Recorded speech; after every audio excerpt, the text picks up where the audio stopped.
McTominay's Manchester United exit nearing an agreement. There's a feeling a deal will be done and Manchester United will use that money, pure FFP profit, to step up deals. Mazraoui depends on Wan Bissaka. We know agreements are there with Wan Bissaka and West Ham, as covered in my live show earlier today, and United have told Mazraoui they've finalised the deal.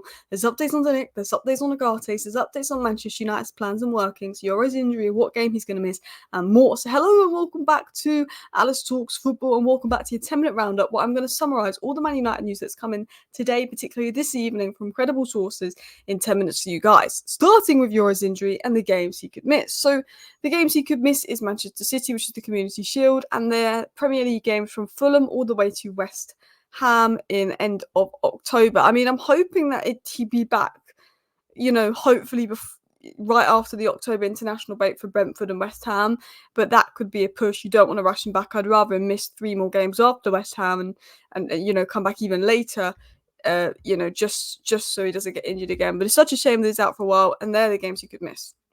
Now, we need to get that centre-back signing in because that is 1, 2, 3, 4, 5, 6, 7, 8, 9, 10 games that he could miss, potentially more with obviously cup games in between. Now, obviously, Manchester United needs to sort of sell to buy, and potentially if they do get Ugarte in on loan, the money they make through sales could go into another centre-back signing, like the Ligt. Now, it has been said by Melissa Reddy just now, there is a confidence and agreement can be reached between Fulham and Manchester United for Scott McTominay. It has also been said on McTominay's sale that there's a feeling that Manchester United may be willing to do business with Fulham for Scott McTominay at 25 million. Fulham are progressing with talks and in the belief that McTominay is open to the move. So Laurie Whitworth, who's probably the best United source out there outside Ornstein and Romano, is saying that there's a belief that a 25 million deal could be done and McTominay is open to the move. It's also said by Melissa Reddy of Sky, United are confident of that. Now, Florian Pletty says something a little bit different. He said that Scott McTominay to Galatasaray is more and more unlikely, but they still have not given up hope.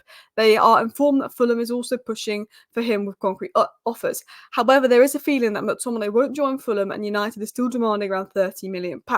Contract valid until 2025. So there will be teams like Tottenham for McTominay, potentially Galatasaray, but United feel confident he could go to Fulham. And I think if we can sell McTominay and use those funds to invest in a midfielder and invest in another centre-back, that would be really helpful, because one thing we know right now is we need depth. We need squad depth. There is a severe lack of squad depth at Manchester United.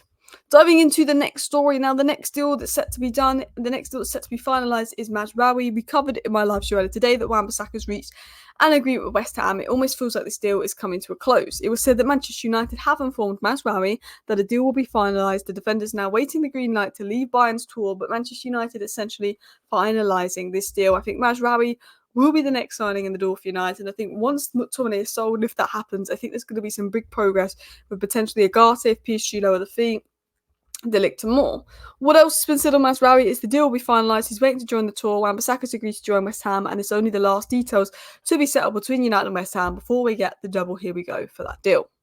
Diving into the midfield, what's the latest here? It was confirmed today, and I covered this in my live show, that Manchester United offer for Manuel Ugarte has been £42 million. PSG is saying they will not sell the player at a discount, and they want $50 million that they paid for him back. That's an $8 million difference valuation. If Man United have made a $42 million offer and PSG haven't accepted that, PSG is silly, because no one else is going to hire that offer. You need to sell him. You've got to make a loss on him. He wants to come to us. If you don't sell him, he's going to play less and you're going to lose value on him. I think $42 million is a fair deal for Ugarte.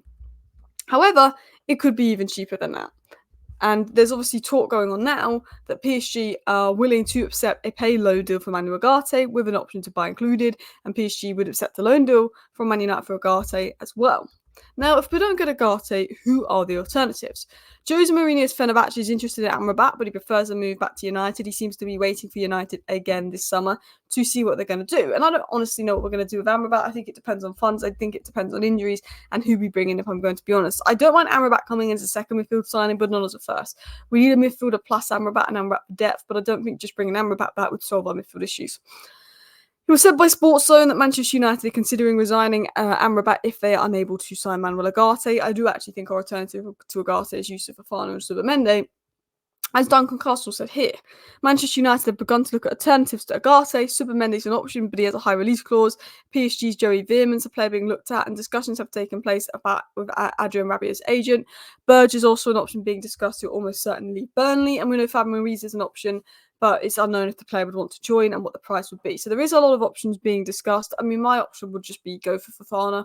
I mean, I think if you can't get Ugarte for the right price, go for Fofana before Milan swoop him up, because Milan are building a very good team and doing some very good business. Now, what else has been said on the centre-back front? With Yoro being injured, it has said that United are set to step up and approach for a centre-back. We've got an update coming in just now on Ligt, saying that Ligt will return to Bayern Munich to undergo his performance test in Munich. He will return to Bayern tomorrow. A deal with Manchester United is still not there. Bayern are demanding €50 million plus add-ons, but the clubs remain in contact. That's £42 million plus add-ons. United want him for £38 million. De Ligt is not stressing about the transfer and will prepare professionally and is motivated for the next weeks. One thing we know about De Ligt is he's recently turned down offers from other clubs because he's focused on United. He believes that's the best move for him. So he probably has confidence that United are going to get this deal done just a little bit later in the window. Guys, please do hit that like button and of course subscribe down below to Alice Talks Football if you're new. We're on the road to 100,000 subscribers. The goal is to hit 90k before the end of the transfer window, which would be absolutely amazing. But let's dive into the next story on De Ligt. So this was obviously again covered in my live show earlier, but this is the 10-minute roundup. I want to include everything in, so if you can't watch my live shows, you're up to date in 10 minutes. The Manchester United are expected to accelerate their plans to sign another centre-back following Yoro's injury. Maguire is in line to partner Martinez for the season Community Shield against Man City. He will likely start in central defence for Manchester United. Man United have not ruled out making moves for De Ligt and Branthwaite. However, further additions would only occur for the right price and if they sell players. If you can sell McTominay and get Ugarte on loan, that saves funds to go towards a centre-back. The Muppeteers say that they don't actually believe that, the Branthwaite deal's completely off yet. I think United could make a third and final bid, but if I was to predict, I think that we'll probably make an approach for De Ligt very, very soon. We're just waiting to get that midfield deal finalised. If we have been making offers for Ugarte, like 42 million, there's definitely some money there. I think we just focuses on midfield, get that DM and more.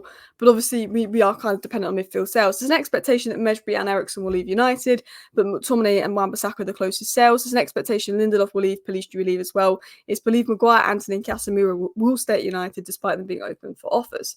It has been said that Maguire's attitude towards proving himself is unquestionable. And as the Euro backup, United know there's a trustworthy player who's desperate to stay and work his way back into the side. Also, he's just on crazy wages, which is fair. I don't mind Maguire staying around as backup. Like, on his wages, he shouldn't be backup because he's on crazy wages. But as a fourth choice centre-back, Maguire's a very good option to have in terms of ability. It's just that, this is an opportunity to move on and get money for him because of his wages, because it's not worked out. And it would be ideal to sell him. But honestly, I would sell Lindelof, keep Maguire, and then bring in De Ligt. And I think De Ligt, Yoro, Martinez, Maguire, 4 centre-back options. You've got Johnny Evans there if need be. It's decent options, assuming we don't get as many injuries at the back as last season. A player that will be involved next season, according to Dean Jones, is Amad Diallo, and insiders believe he's going to get much more game time next season, and I hope so. The fact that he was on the bench when Antony was just putting in stinker after stinker after stinker of performances, and Amad couldn't get a sniff in, and when he did get a sniff in, it took him 2 games to equal Antony's goal tally. Says a lot. Amad is a much better player than Antony. In terms of general changes, it was said by Dean Jones that there's a more relaxed feel to the Manchester United squad. In comparison to 12 months ago, there's a sense that players have been given a little more freedom and trust in order to get them in the best possible state of mind. I do feel that Mason Mount and Marcus Rashford look a lot happier. They look in a much more positive position in regards to just Manchester United and their careers. They've been looking really good in pre-season, and there's definitely elements of more freedom to it. I think Ineos coming in and trying to run like Man United, like a serious club, sends a good message to the players. But I think having Ruud van Nistelrooy, Rene Hake in, Dan Ashworth, Jason Wilcox, I think it does affect the camp mood. There will be people in and around United going, well, actually, you know what, we've got Wilcox in, we've got Ashworth in, obviously we've got these top coaches in and Ruud van Nistelrooy. I do think there's probably going to be a more positive mood around United where things can hopefully and potentially look up. But listen, people, that is the end of my 9-minute Manchester United news roundup. Again, as always, please do hit that like button. Of course, subscribe down below if you're new. And of course, do go over to the Football Content Award votings and vote Alice Talks Football for Best Content Creator, Best Club Content Creator, and Best Influencer. Thank you for watching. Bye.